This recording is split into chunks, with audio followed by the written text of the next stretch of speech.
Hello mga kabagis. Good morning sa ating lahat.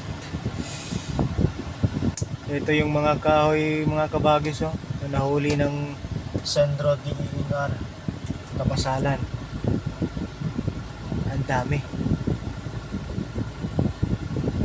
Kaya sa mga nag-illegal laging dyan, ingat-ingat po tayo mga kabagis.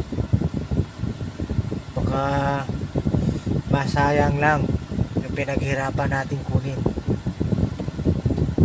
Baka matulad nito mga kabagis